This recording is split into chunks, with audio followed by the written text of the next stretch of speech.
mode.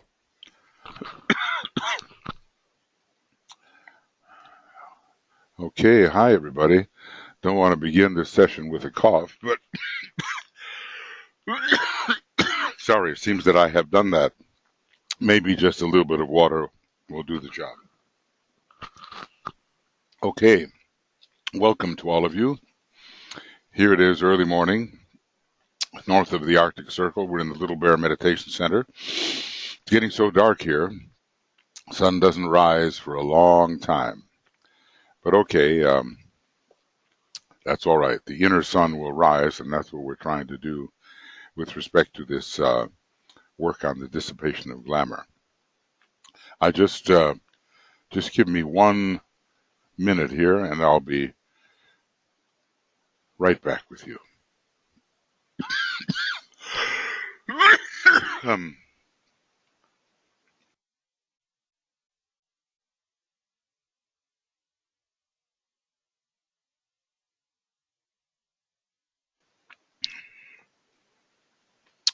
Okay, well, we have a lot of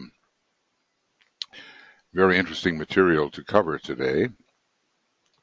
He's sort of leading us up to the kinds of formulas and meditations we have been using, and we'll see how far we get. I never know how far we will get, but it's important to go more deeply than it is to rush through, to make sure that his teaching becomes well planted in our consciousness. So let's just all link together before we begin.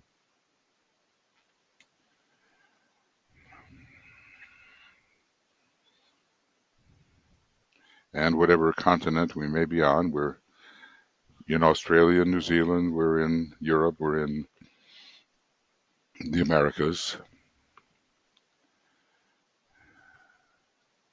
and maybe sometimes we'll be joined by people in Far East Asia. We have a lot of students there also.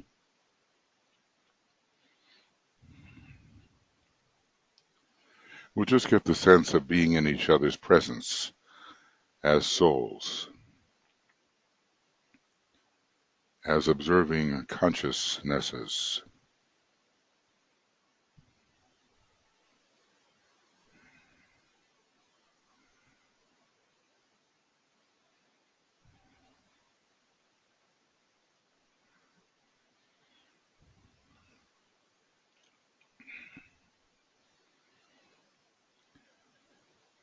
And of working as one group, one unit together in the sight of the hierarchy, and cooperating with the hierarchy, without whom, as we will see here, this work could not really be done, or at least not nearly as effective.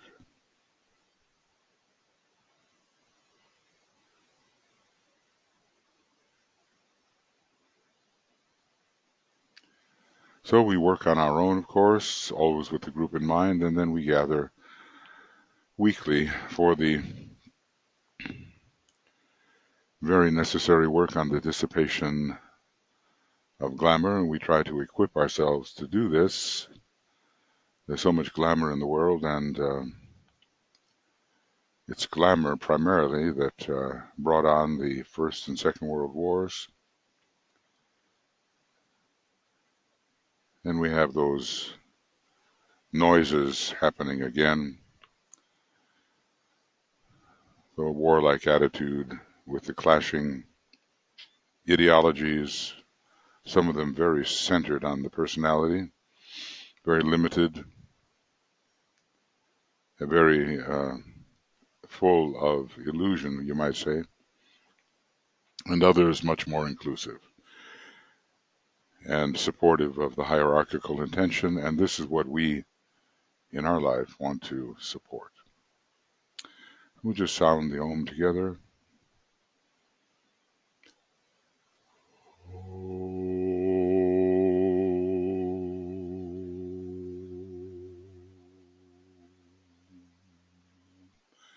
And we declare our intention to work together.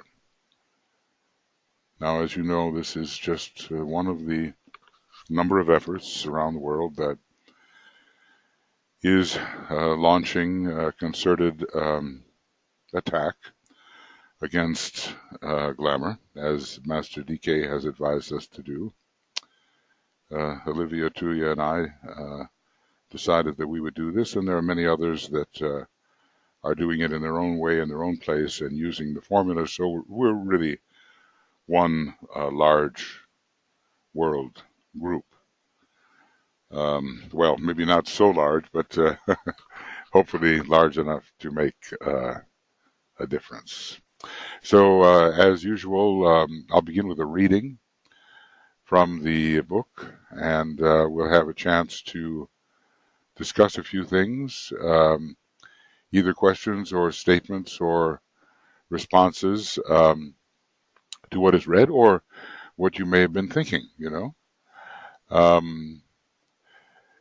as you ponder these matters during the week.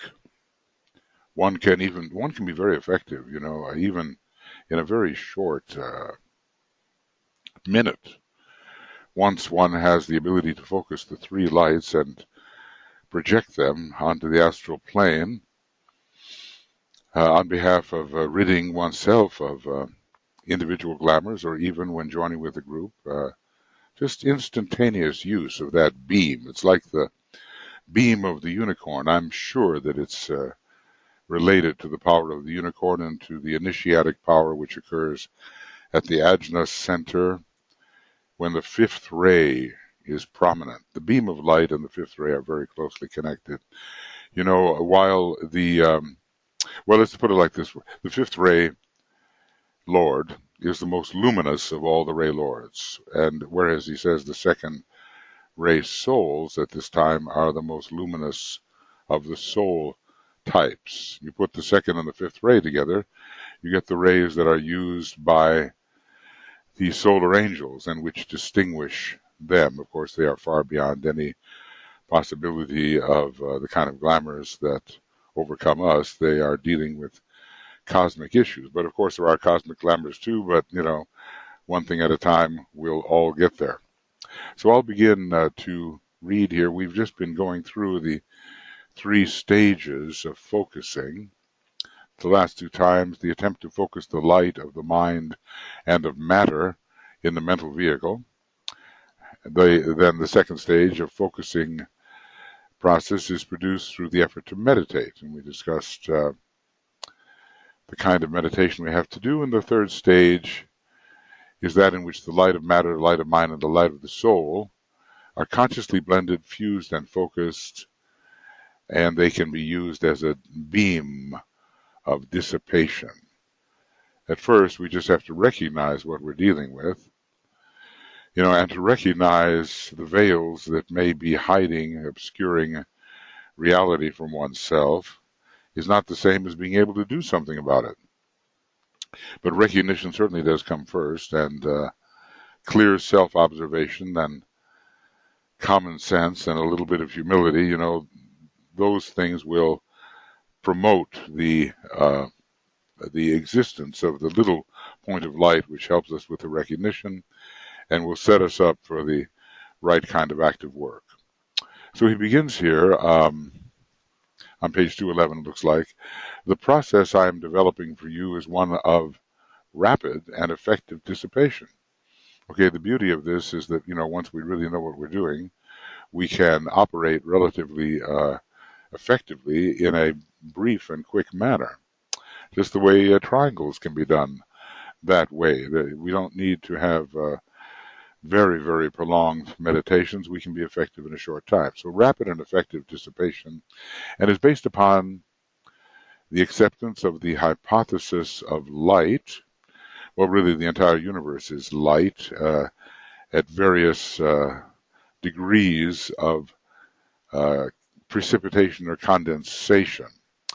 So the hypothesis of light, we're working in the light, we are light workers, light bearers, and we are working with that substance, which is light. We can't, of course, work with the highest types of light.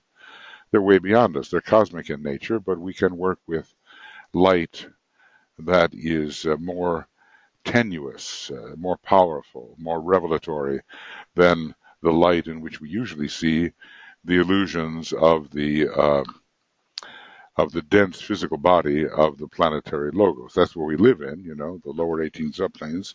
There's a kind of light there, but we're going to deal with a higher form of light than that.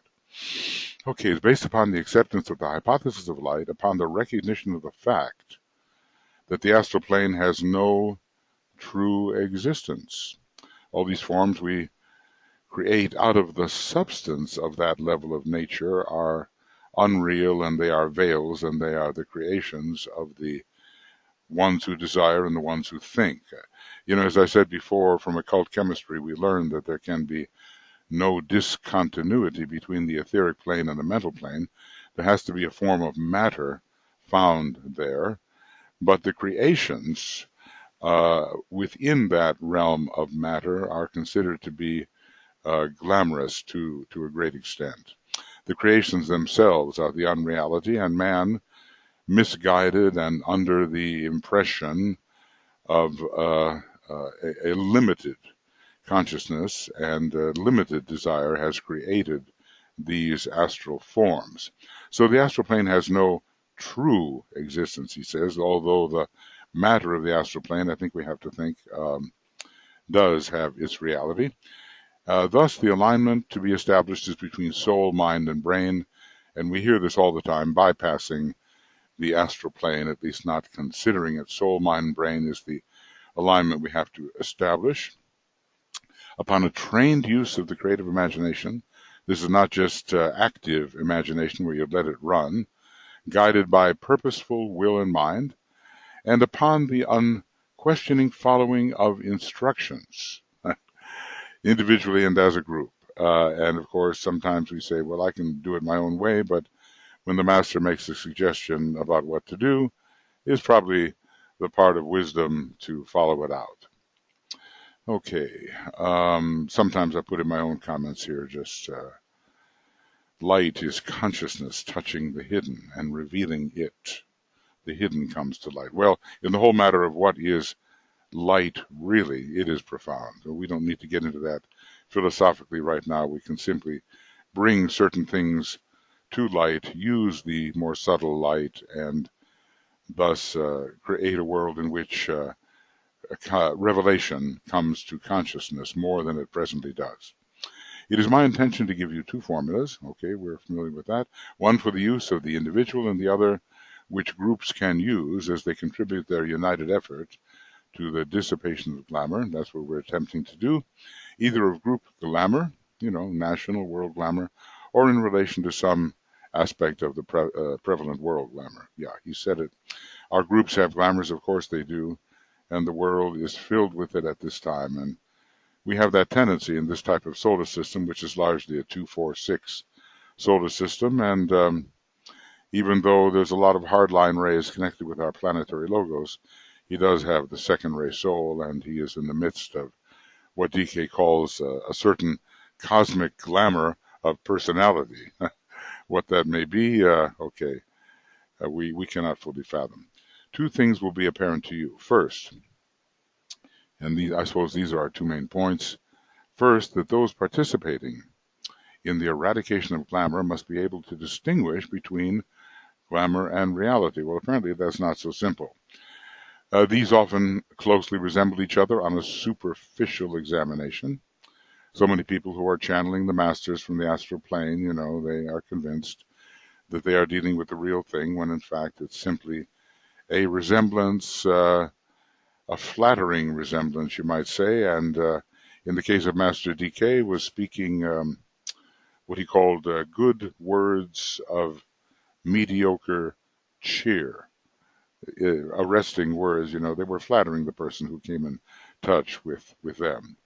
So they resemble each other on a superficial examination.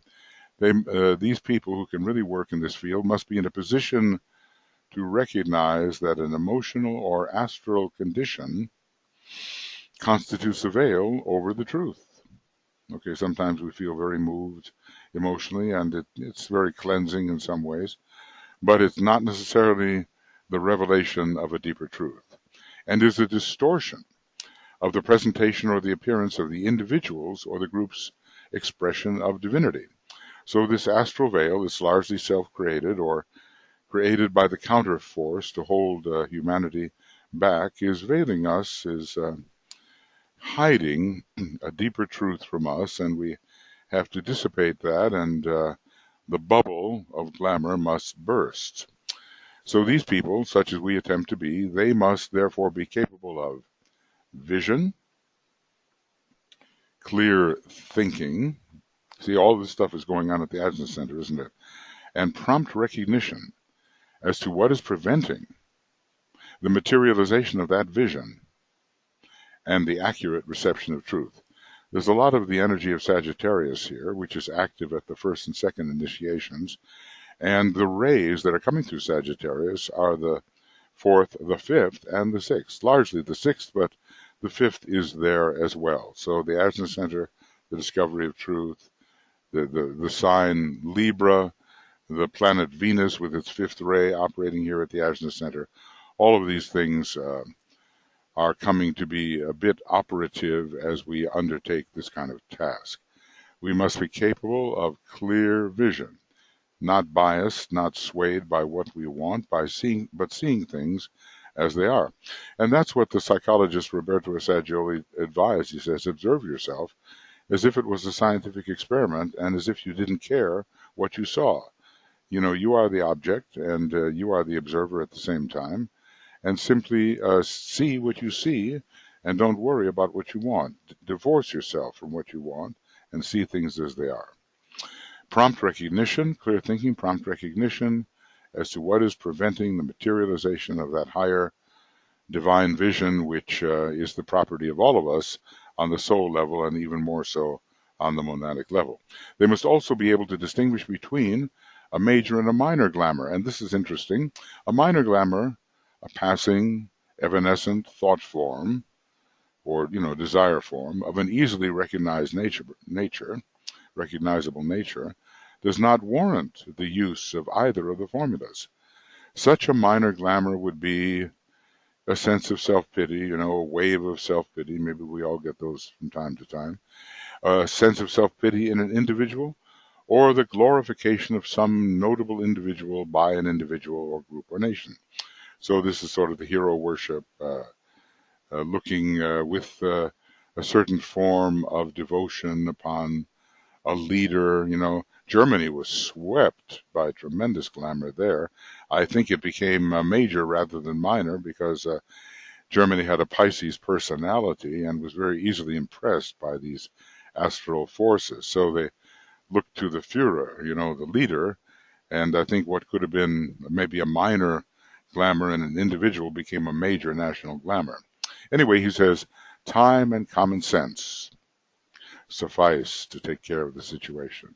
So we're not going to overcome this in one, short moment, but we will have common sense, the synthesis of all the five senses, and the ability to think factually. The common sense is very much ruled or connected with the fifth ray, even though it is the sixth sense, not in the usual sense, but there's the sixth and seventh sense. The seventh is the esoteric sense. The common united sense of all the senses is the sixth sense, at least in this teaching. A major glamour in the world prior to the war, and by that I think he means also World War I, was the emphasis put upon possessions, which are unrealities. I mean, the Buddha wouldn't stand for that, would he? Put upon possessions and the belief that happiness was dependent upon things and upon material good and comfort. One of the heads of the Hydra is, of course, the head of comfort, as if some kind of reassurance can be given by the immovability of physical objects, whereas in the inner worlds things are very fluid and a person might feel more insecure in the presence of such movement. Anyway, this has been somewhat broken, he told us, through the World War process, but of course there are many who are up and coming, and it's still a big glamour for them. Okay, now the second part here, two things will be apparent to you. The first is that we have to distinguish between glamour and reality. That's number one. And that's not easy at all. And sometimes we need the help of others in order to do it, as they point things out. Second, that the three stages of focusing referred to above, I began with those, the light of matter, then meditation, and then the three lights, because you don't reach the higher soul light without meditation, usually anyway. So you can begin effectively with the light of matter and mind and not be soul oriented. Then you begin to meditate, you become soul oriented, then you can bring in the higher light, and all three come together. So anyway, the three stages of focusing referred to above constitute a preparatory process. These three stages must be somewhat developed before the effective use of the formula can be possible. So we have to develop this focusing power. And those intending to work at the task of ridding the world of glamour, and this is very important, must subject themselves constantly to these phases in the art of polarization. Well, with polarization, you fix your attention on a certain level. You have to be able to fix your attention at will on any level, within the personality, within the realm of matter, within the realm of mind, and then later within the realm of soul, the art of polarization. Penetration, polarization, precipitation. Those are the three P's, and we have to penetrate, affix our consciousness, and then almost instantaneously the precipitation from the level that we have polarized upon will occur. Anyway, they must have an understanding of the apparatus of thought, of the creation of thought forms, and of the nature of the thinker. And this, comes in those 15 white magical counsels. The thinker and his thought and that which is the means of thought are one, and we have to recognize that. Now here, we have to be discriminative here, very careful. They must be emotionally polarized, yet in group work relatively free from astral control. In other words, we have to have, let's call it facility with engaging with the astral plane. Now, to have that kind of facility does not mean that you are necessarily subject to the astral plane or are really having a non-mental focus and an entire mental polarization. This will become clear. They must be emotionally polarized, yet in group work, relatively free from astral control, and hopefully in the individual life too. This astral liberation, it really occurs more completely at the second initiation, but we can get to work on all of this before that time.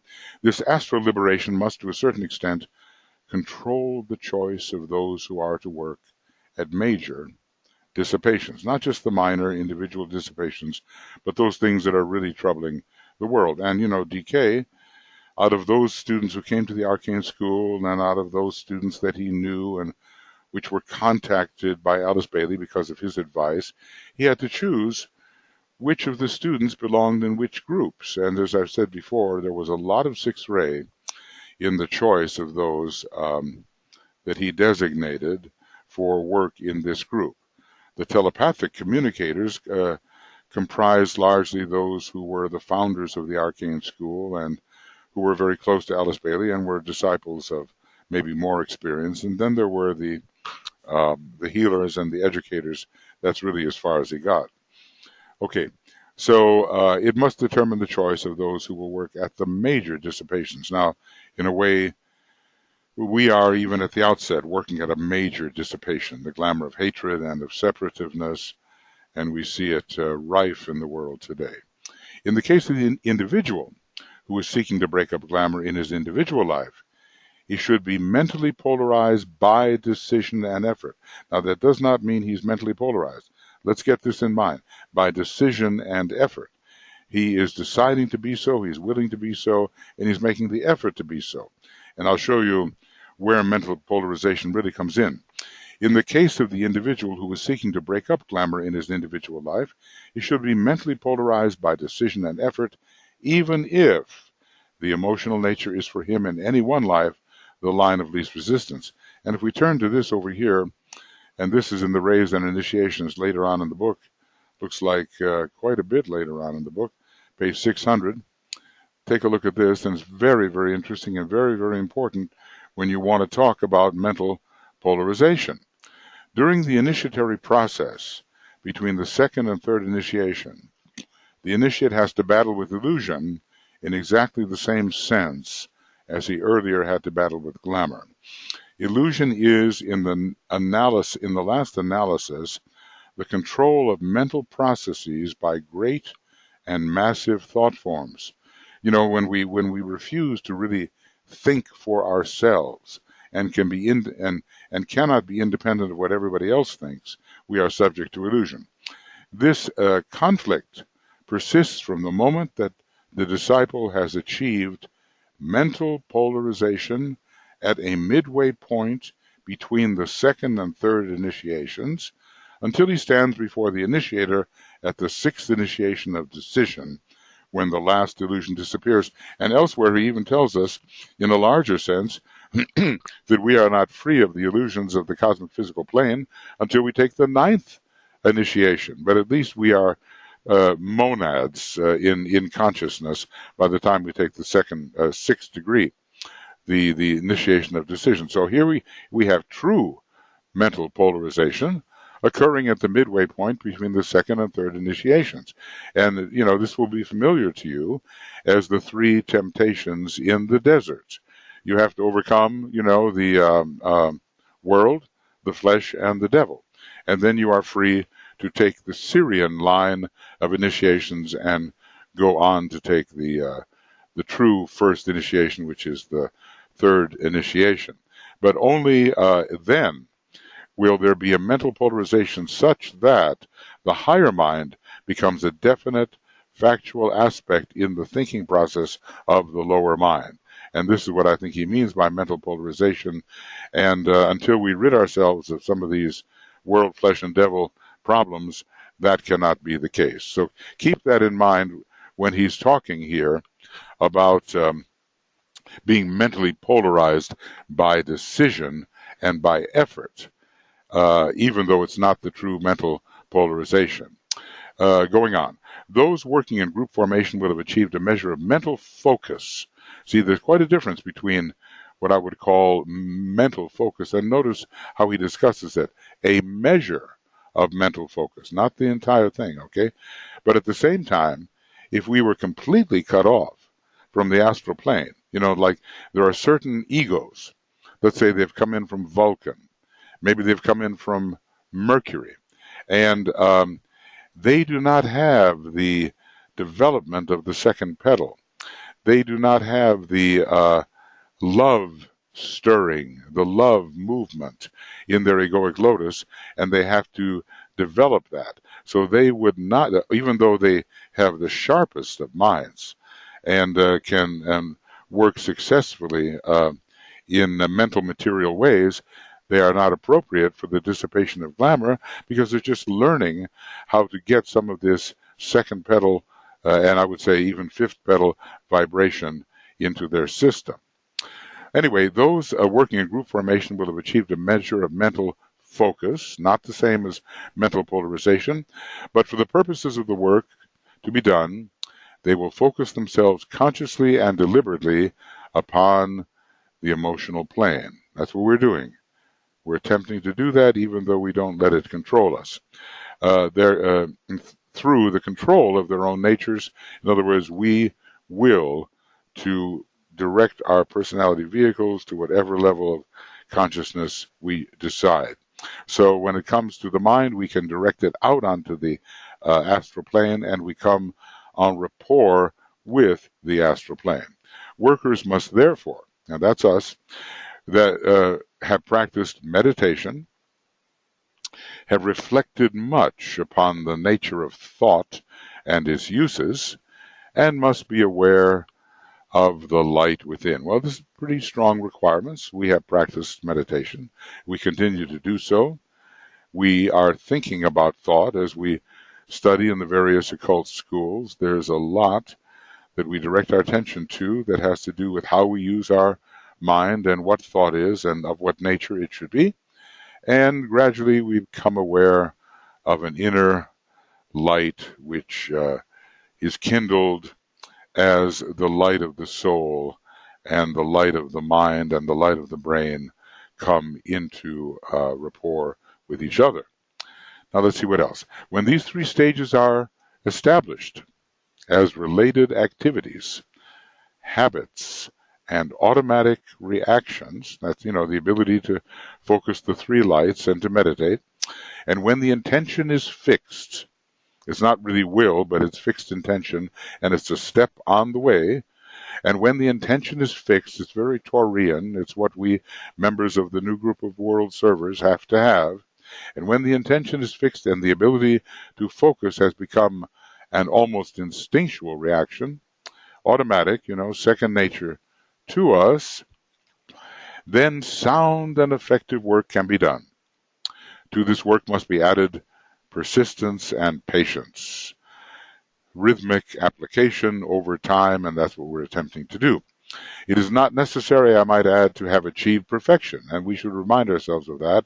Otherwise, we'll always be tearing ourselves down because we have not met our own expectations. It is not necessary, I might add, to have achieved perfection in the process before starting this work and service.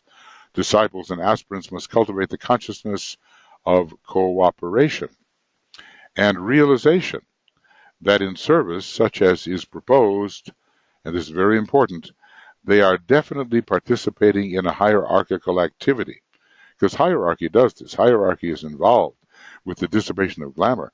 And some of those upon the second path, the path of magnetic work, are fifth ray monads working on the cosmic astral plane, and they are working in such a way that they are healing and cleansing our own astral plane. In other words, work with glamour proceeds from a very, very high level, even on the cosmic astral plane. So we are involved in a great hierarchical activity at a very low level of it. Okay, but we are being reinforced by that inner work of these much greater beings than we are. So we are participating in a hierarchical activity and are therefore in a position to render help. That's us. We can render help if they could not, even if they could not alone and unaided achieve the desired results. It reminds me, that I'm remembering some things from Agni Yoga, and Master Moria says, well, you enter the battle with the counterforce, and the higher members of the hierarchy use, grab, take aspects of your aura, and they sort of throw it at the enemy. That's the impression, a very first-rate kind of impression. But the idea is that without them behind us directing the energy that we present sacrificially to be used, there would not be success. So this is a cooperative battle with the forces of obstruction and the forces of delusion, the forces the forces of concealment, the ones that hide reality, and hierarchy is cooperating with us as we cooperate with them. Okay, so we can be confident even though we're not perfect. They can hasten the process by their combined help. The power of united effort upon the physical plane is being realized today on a large scale. And the war effort in all countries has greatly hastened this realization. That's physical cooperation. That's going through the three levels. The power of unified emotion, often expressing itself in what is called mob psychology, is everywhere recognized and feared as well as exploited. This is where he says that we have to really cultivate the proper public opinion. This is involved with the emotional plane. It's involved with kama manas, and it can be used for good or for ill. Now, here is the point, and this is where we're trying to work. The power of unified thought is still little grasped as yet, and the power inherent in the light of many minds, rendering them effective instruments in world affairs, penetrating and dissipating glamour, and proving creative upon the physical plane, will prove to be a part of the new modes of work which will be employed in the new age. So we're beginning in a pioneering effort here. This was written, of course, 70 years ago, but still it's pioneering effort. For this, the hierarchy has planned and worked, and it is now prepared to test the effectiveness of that work by organizing a group or groups which will work upon the problem of glamour, and that's what we are doing here. Now, I think I always have, well, I'll tell you what, I'm going to do one more, if you'll bear with me, because this is what I intended to do to go this far. You can see, consequently, that what I am outlining is relatively new. Even now, it's relatively new, 70 years later. Truly effective work by humanity upon glamour has not been thoroughly organized, and in a couple of hundred years there certainly will be, especially once Vulcan is discovered. You know, you think about Taurus, how important it is in terms of the mother of illumination, you might say, how it's related to the Ajna center, how its ruler is Venus, how it rules the new group of world servers, and how it's possible to direct that beam of light via Taurus, the so-called eye of the bull. And when Vulcan is discovered, the power of Taurus is going to be immensely increased, and humanity's access to it will be greatly increased, and we'll be able to work together in a very powerful and scientific manner. And now we're just beginning that. The faint impression of the coming technique, as far as the individual is concerned, has been registered. Okay, we know a little bit about what we're supposed to do. Men and women everywhere are attempting to rid themselves of glamour, and these are legitimate means by the power of clear thinking, stern discipline, and common sense. Okay, well, clear thinking, of course, the fifth ray, the power of observation, the power of analysis, all the rest of it. Stern discipline, you don't let your astral body get out of control, and common sense, just being factual, synthesizing the five senses into one, and observing life as it is and not according to the bias of how we would like it to be. And by a recording consciously of their relation to the whole. That's our evening review. That's our constant self-observation. We are as if on two levels simultaneously. We're in the world and yet not of it. We are acting as a personality, hopefully an increasingly soul-infused personality, and also acting as the observer of that personality. And if we do all this, these requirements, it will prompt them, to eliminate out of their lives, our lives, all that could hinder others or increase world deception through glamour. Now, you know how before the various initiations, Pluto is so important. Every one of the initiations, first, second, third, you can see Pluto at work because we're still working with the Hydra, and Pluto is what helps us conquer that Hydra along with Mercury, the various rulers of Scorpio along with Mars as well. So we have Pluto here helping us throw out, cast out, get rid of from the aura everything that could hinder ourselves, hinder others, and somehow increase the veiling power of glamour. We want to be those who see clearly. To this will be added, perhaps as an aspect of the New World religion, now on its way towards externalizing, the realization that groups can successfully clear away the glamours which, notice the word, darken humanity's way to the goal through the power of combined and projected thought. And, it will be of interest to you to remember or to reflect upon the fact that the chakras involved in the New World Religion group and those involved in the Glamour group are the same. I believe they're the same. And they involve the head center, the heart center, and the solar plexus center. Now, I just want to make sure I'm accurate there. I know some of them are the same, but if I go to Discipleship in the New Age, Volume 1, and I go to about page 40 or so, we'll see what's going on here. Okay, let's see. Yep, head, heart, solar plexus, group 2. Head, heart, and solar plexus This is necessarily the same as group 2. Here it is, yeah.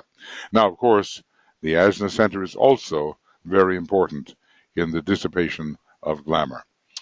And we are working with the Ajna Center and with the centers in the head as we do this. All right, I think I've spoken enough, and what I'm going to do, probably have spoken too much, what I'm going to do here is make this small. I don't know if we can get it all under our eye at the same time. I doubt it. I'd have to make it so small that it would be just about illegible, but let's see. That's pretty small. And hopefully, if we get out our reading glasses or whatever else we need, we'll be able to see what we need to see as we consider these things. All right. So I don't want to bring it down to number 5. That's just ridiculous, too low. It's at number 6. That's about as low as you can go. All right, friends. This is our opportunity to ask questions, make statements, either about what we've been reading, what's occurred to us, or what we've been thinking about during the week. I see something here from Rebecca. Brett, I think that's correct. Okay, but now, yes. I want to try to get there. Okay. Glamorous characteristics number 2. They endeavor to dispel glamour through what they believe to be right method by calling in the soul, whereas they really need to use the mind correctly. Yeah, until we have used the mind with real clarity, which is, the training which begins to occur around the second initiation, we have the possibility, it's very interesting, of augmenting glamour through soul application.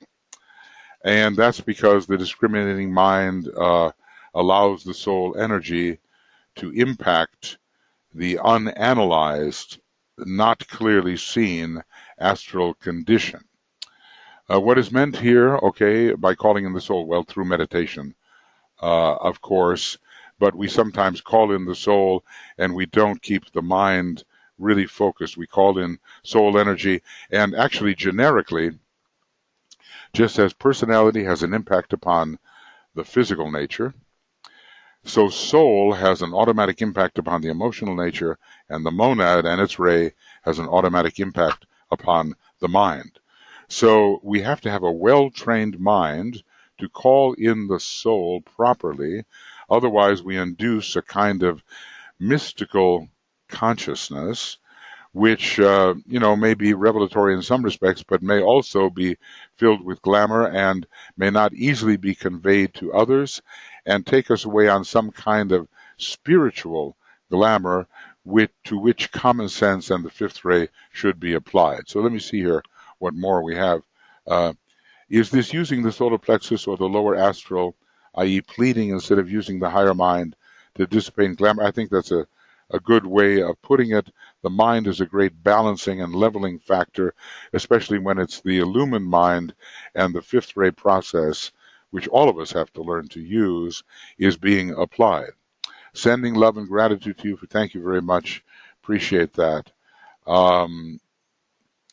Yeah, we all have to support each other. I appreciate that. So anyway, look, it's so easy, Rebecca, for the mystic, and we've all been there, and we have to retain those abilities to call in some higher power and call it God, call it the soul, call it the presence, whatever we want to call it, but not be really balanced and well-trained and really clear seeing in our mental nature. And as a result, this tremendous energy sort of feeds the things in our astral body which are not thoroughly seen through. And so therefore, in the kind of occult training that we're involved in, with Alice Bailey and the Tibetan and so forth, the cultivation of the sharp, analytical, clear, commonsensical mind is a real requirement so we don't get carried away on some kind of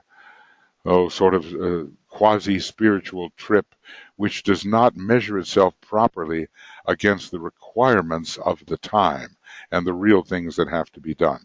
So just in short, calling in the soul is good, but really the mind has to be trained to handle soul energy. If the full soul energy were to come in, it would totally unbalance us, and the mind is a great, under Libra, it's a great balancing factor, and we can control the application of soul energy in the proper way. I think this is what is meant. But it is interesting. He says, look, call in the intuition to dispel illusion. And the soul and the intuition goes together. When dispelling glamour, apply the sharp beam of mind. Now, we also know that that beam of mind is reinforced by soul energy and by will energy, but it has to be a very clear thinking mind. We have to see what glamour is, discriminate, and we have to see the consequences of glamour, and then the more powerful energies can really help us be rid of it. This is a big study, a question that you've drawn our attention to, and I don't pretend to have answered the entirety of it, but at least that's the idea as I see it. Thank you. What else? Anything, your comments, thoughts, questions based on the last week of work, whatever.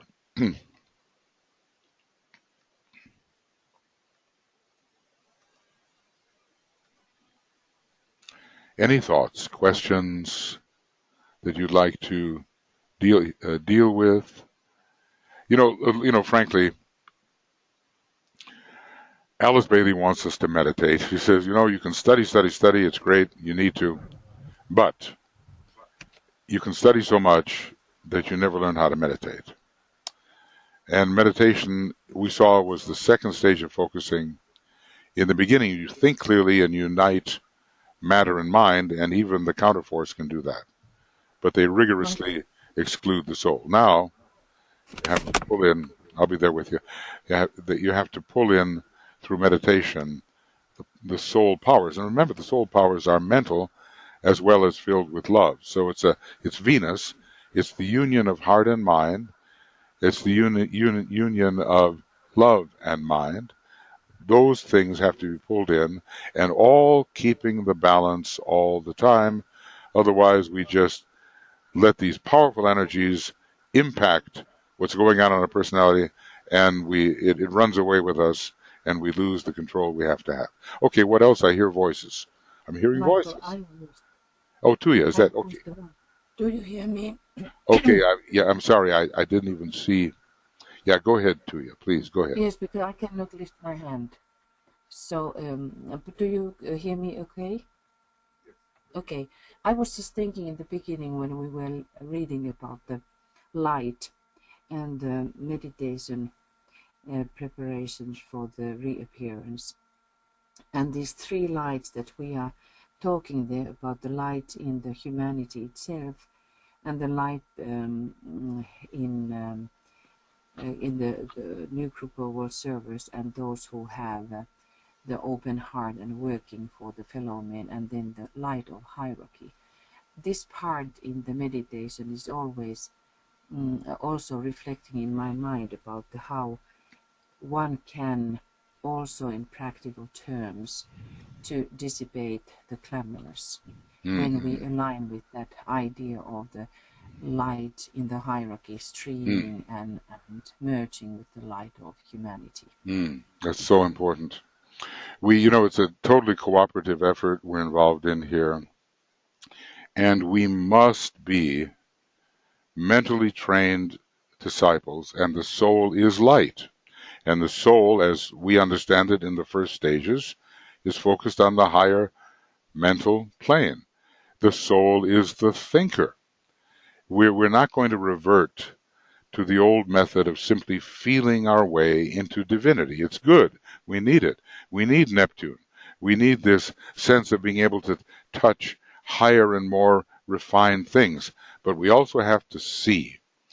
And in sight comes the synthesis, and sight is linked with the mind. So in cultivating the senses, we are at the stage in this Aryan root race when we have to cultivate the mental approach to the soul, having already cultivated something of the sentient approach to the soul. So we work in the higher light, we bring it in, but we bring it in a responsible manner. DK once said that if the full powers of the soul were released into the personality, and especially the unprepared personality, it would just destroy the personality completely, and we'd have to start rebuilding again. So responsible use of the higher light with mental discipline. Okay, thank you. I know I turned myself off in order to hear Tuija better, and I hope I haven't been speaking for You're many. fine. Okay, very good. Thanks, Brett. I thought, goodness, I've been yakking on here without a microphone, but I know you would interrupt me and tell me that I was doing that. Okay, thank you, Tuija. Now, what else? What else, friends? It's subtle work, and it's not visible work. We're working behind the scenes, and it's dangerous work because we're so easily overcome by the very thing we attempt to clear away. So, that's why we use these protective formulas about how the power of darkness, we work in the light and the power of the darkness cannot touch us. It is dangerous work because it's subtle, and it is the major method at this time, not illusion. It's the major method by which the counterforce, the left-hand path, the Dark Brothers, they intend to hoodwink humanity. You put the blindfold on humanity. The spreading of glamour in human consciousness is the major method by which the Black Lodge works.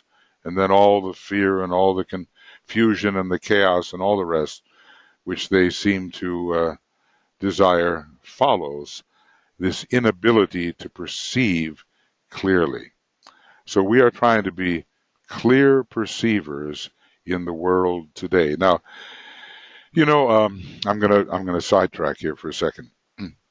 We have an election coming up in America, and probably it's a world election really, and it has, in my view, clear values at stake.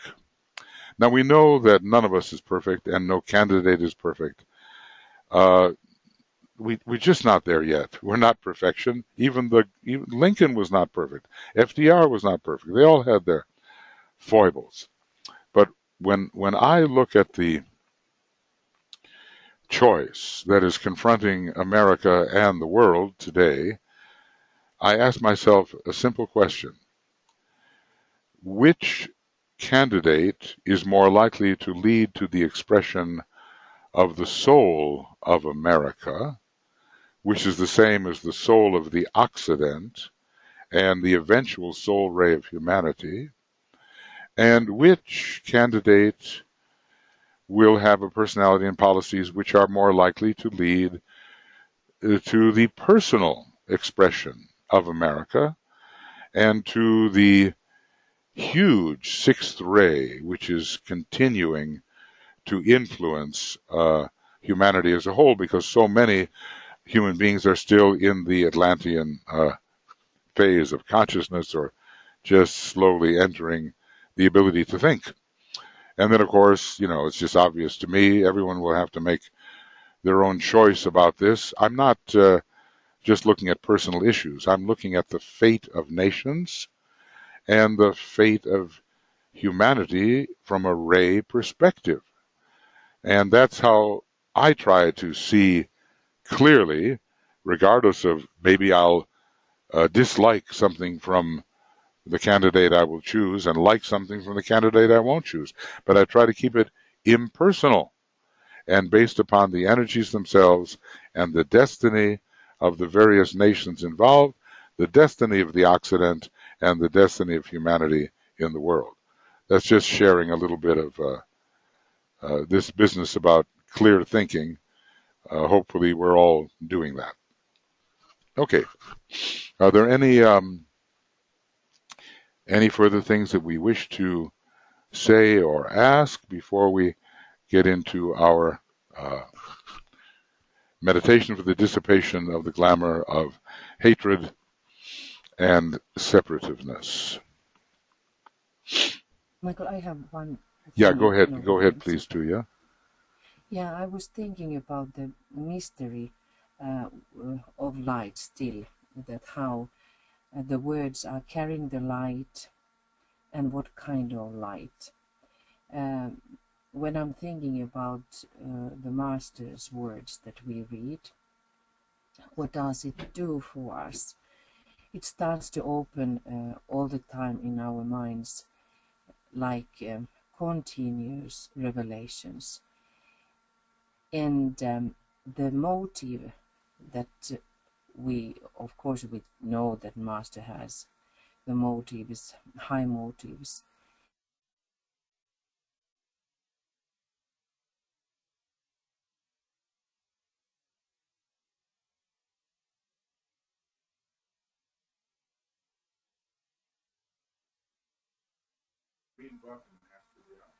Oh my God! Did I say anything in the? There were some words. There were some words that were lost. Okay, I tried to repeat. Yes, I was thinking about the how Master has good motives, and this mystery which is carried through the words, the inner light, in different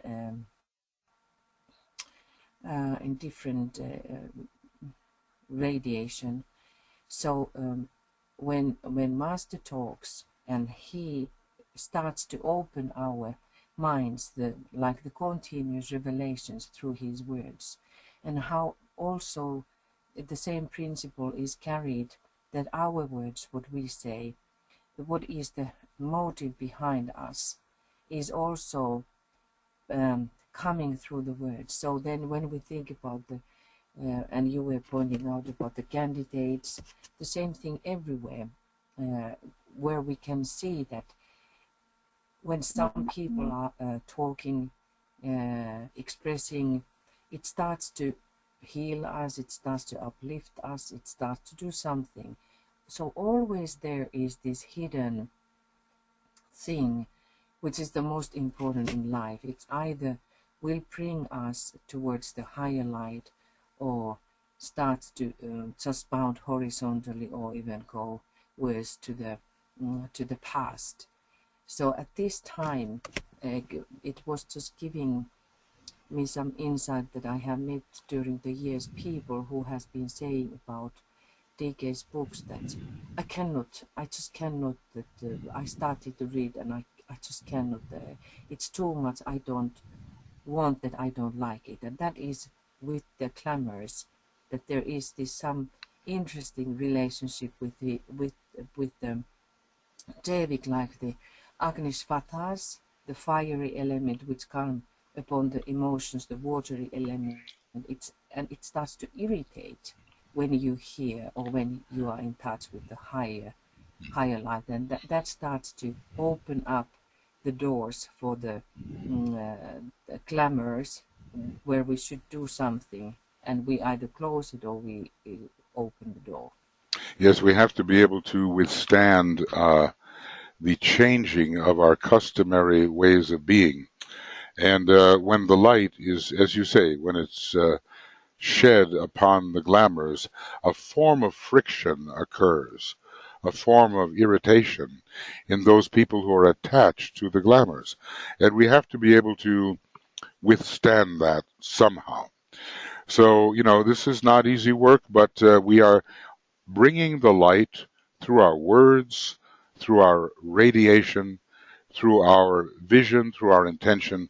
We are all attempting to be light bearers, and you can really realize the tremendous amount of light that Master DK has brought to us through his words, disclosing, revealing worlds which we did not at all suspect. He has brought so much to light, and may our own words, as we speak to others, carry the light. Okay, friends, we're getting to the point now where we'll do our meditation, I think. Unless there is something crucial that somebody would like to say before we begin? I'm just scanning here. Anyway, I'm very grateful for your presence. And, if we all stay steady in this, and, if some 20, 30 people meet every week in this way, it is significant. So thank you for being here, and now let's get to work. Put yourself on self-mute, I would say. And then we can work together in a manner that we are now familiar with.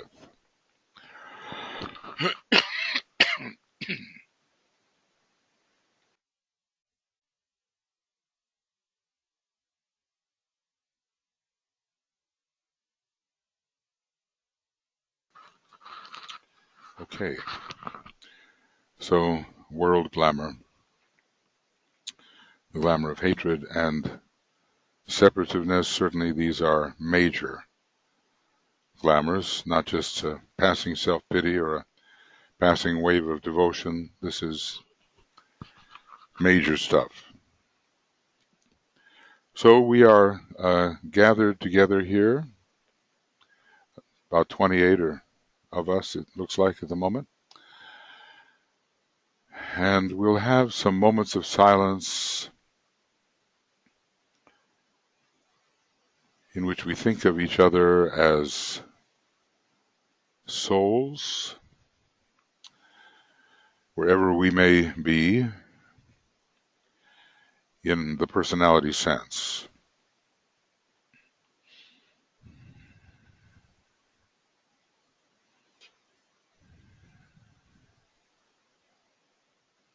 And in the silence, we feel our group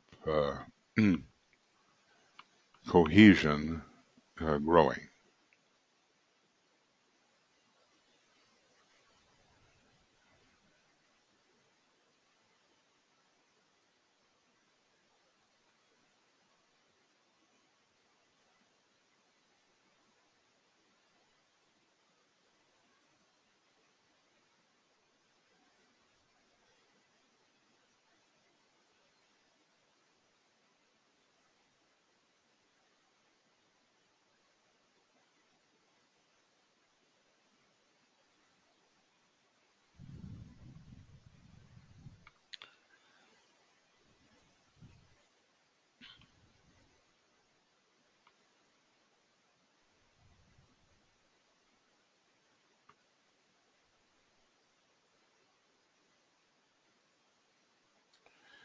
And we're on our way to becoming an effective instrument to focus the triple light. And then, with humility, realizing that there are risks doing this kind of work, we say the protective formula together, and we make the sign of the cross as DK has told us to do, the forehead, the center of the chest, and the left eye and the right eye. As a soul, I work in light, and darkness cannot touch me. I take my stand within the light. I work, and from that point, I never move. And we ponder those words.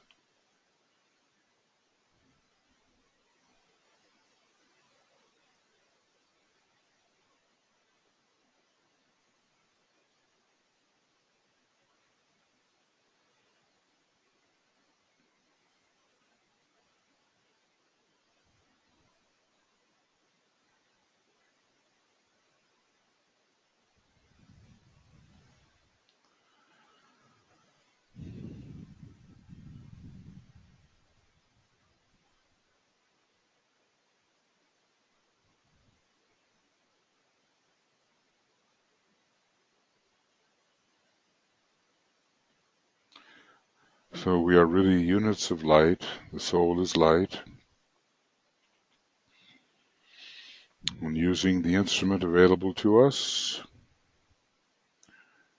we're going to work to clarify certain conditions on the astral plane. So let us imaginatively focus the dual light of matter and of mind. This is all done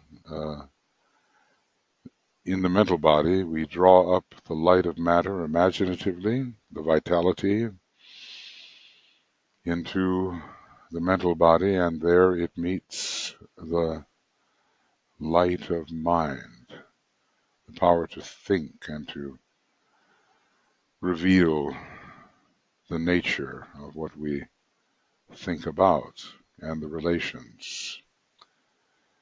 Matter and mind united through the creative imagination.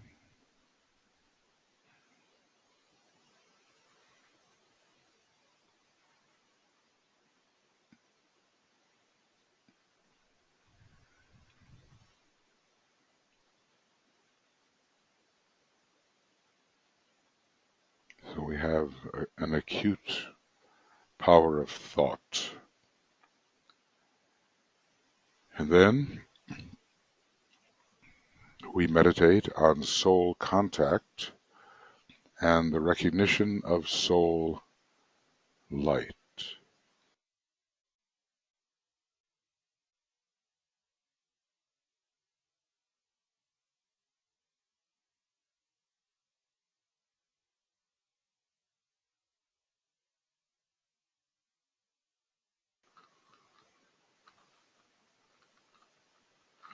We can visualize this however we wish, whatever works best for us. But there is a higher light. It is always present. And in our meditation, in our creative imagination, we, as it were, touch this soul light.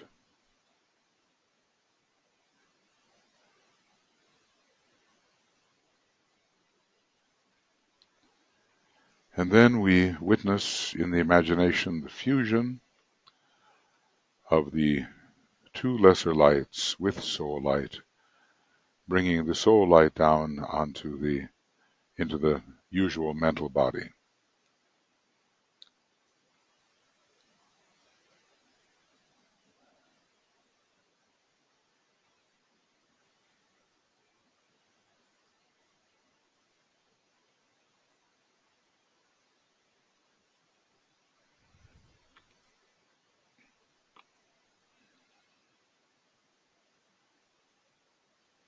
Until we get the sense of that triple light forming as one. And then we're going to say together,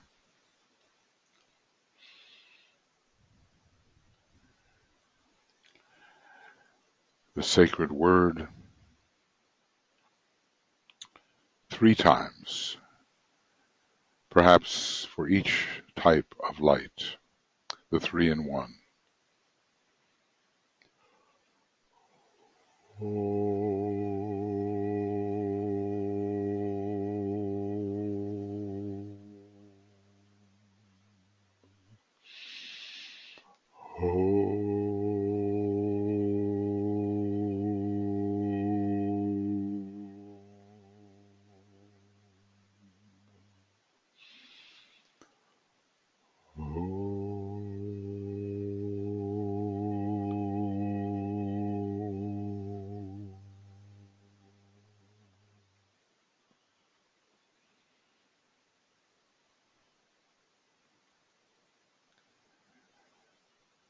The light is one, and in that light shall we see light.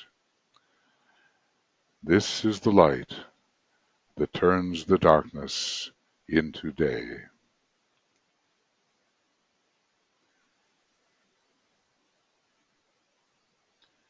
And we want to gain facility individually and as a group in the using of this light. And then the formula. And as we say the words of the formula, we visualize the great searchlight that we are creating, turned upon the astral plane. Come en rapport with the astral plane, turn the great searchlight upon the astral plane, the group light made of all the many lights of the group members. We say, radiance are we and power.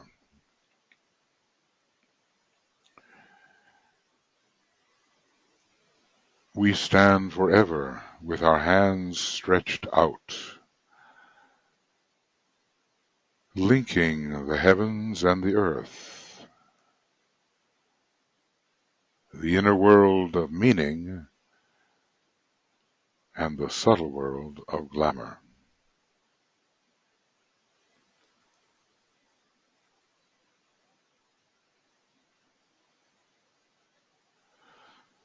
We reach into the light and bring it down to meet the need.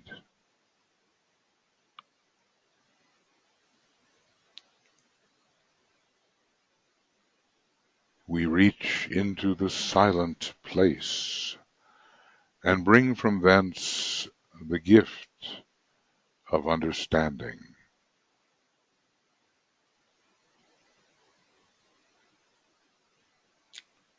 Thus with the light we work and turn the darkness into day. And contemplating these words, we see the great searchlight we have created effectively impacting the astral plane, soul light, mental light, the light of matter as one, a real group instrument.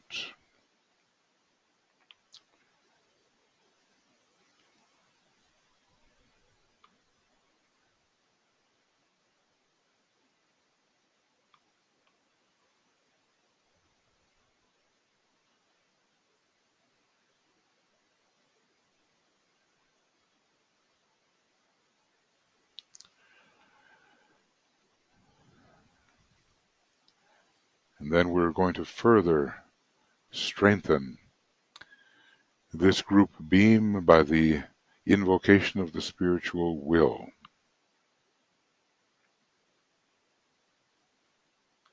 Coming from the monad ultimately, but especially from the plane Atma,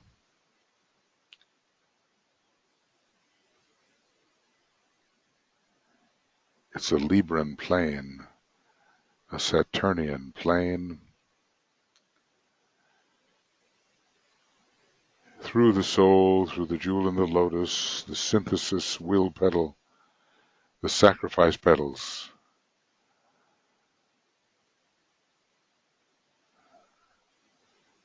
the spiritual will descends into the beam that we have created, and we say, with power upon its beam,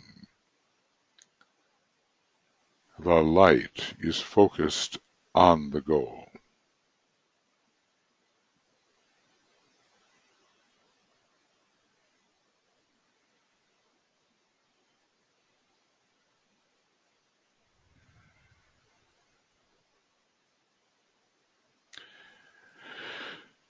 We have an empowered beam of light on the astral plane, made of three lights as one.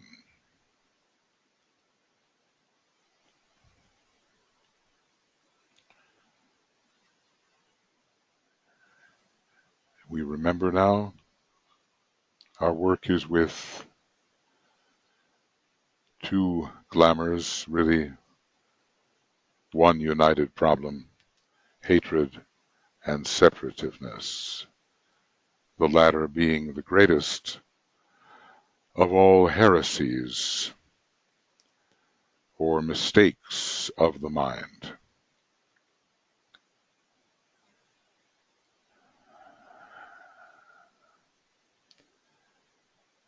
And as we say these three words of power,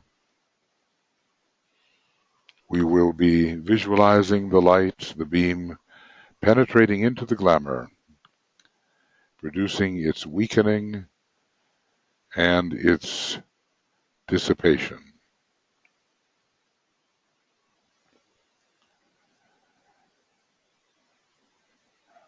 The power of our united light prevents the appearance of the glamour of hatred and separativeness.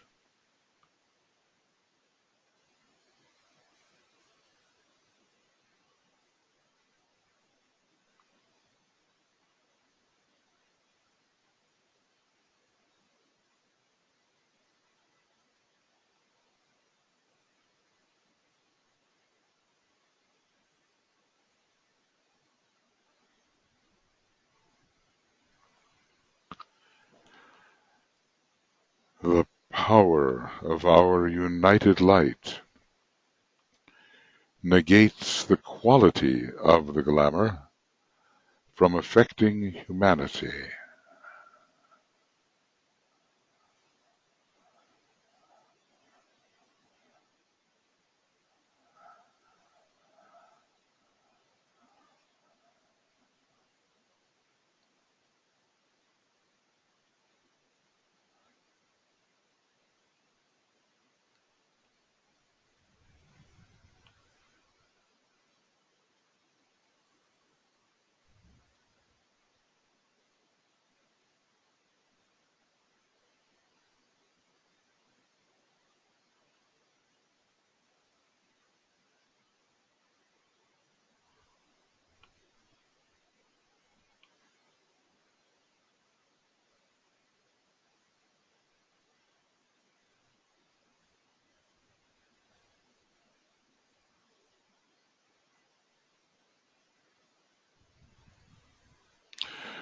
The power of our united light destroys the life behind the glamour.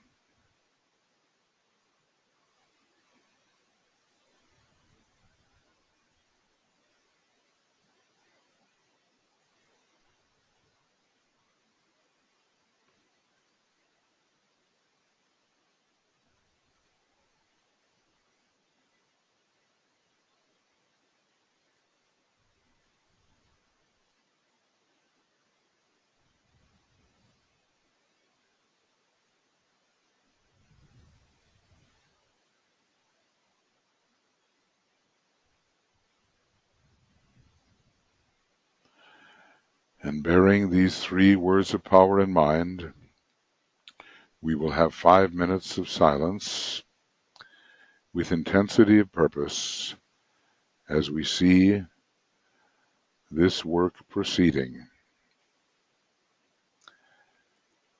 this work of penetrating the glamour, producing its weakening and dissipation.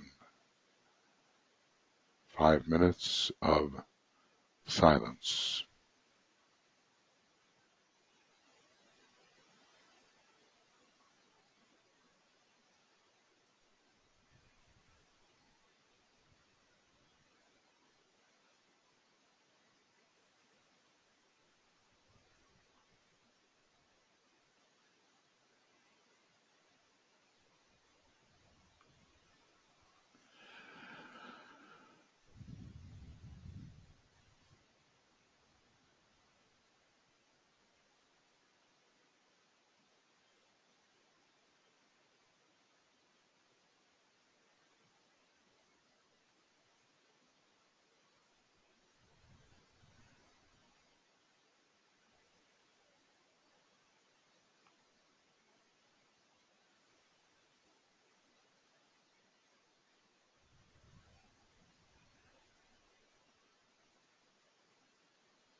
And as we continue to work,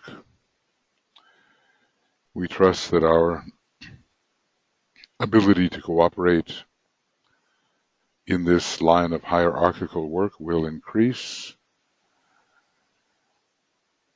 And as a group, we will be increasingly effective in dissipating the glamours which hold humanity in thrall. And as individuals, we will be increasingly effective in dissipating the glamours which hold us individually in thrall. So we now withdraw the beam imaginatively onto the mental plane.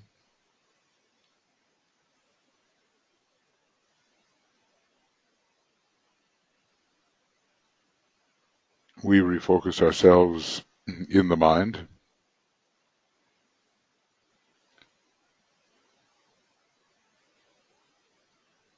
And we imaginatively turn off the searchlight.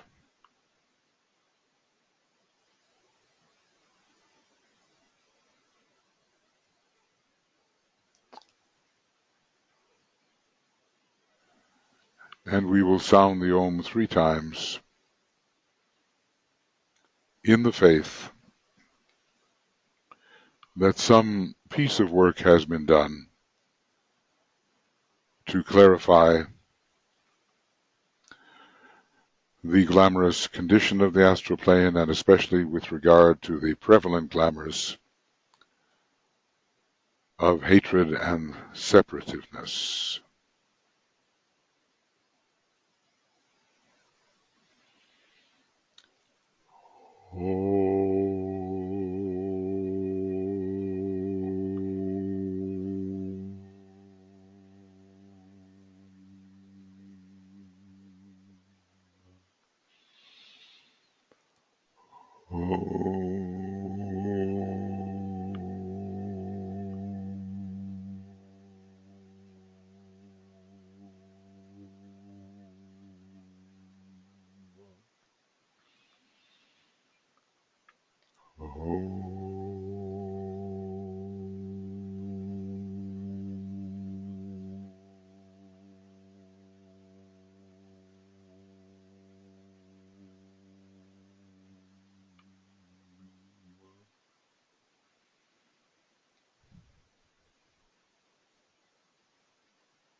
We just want to say that all these approaches that we have been using in the Ask project, invocation project, you might say, they're all interrelated. The triangles, the reappearance of the Christ, the glamour work, the invocation of the soul of nations, and the attracting money for hierarchical purposes, all interrelated. And I'm sure the more we work along this line, the more we will see and understand that that is the case. We're leaving the far north tomorrow. If I possibly can, I'll offer in the morning the Destiny of the Nations reading, maybe a little abbreviated, and some meditation upon the very disturbed, troubled places in the earth. We still have so much violence going on. And then we'll see when it comes to the attracting money for hierarchical purposes, we cannot do that in the morning of Sunday, our morning. We'll try to let you know if it becomes possible to work in the evening, the 5 p.m. time. But in case you tune in tomorrow and we're not there, you'll know that the exigencies of travel have prevented being able to offer the program. But let us persist together in this Ask project, also doing our full moon work. Let us persist and work subjectively in a way that can make a difference, and we can know that it can make a difference. So thank you for your attendance this morning, this afternoon, this evening, whatever it is for you.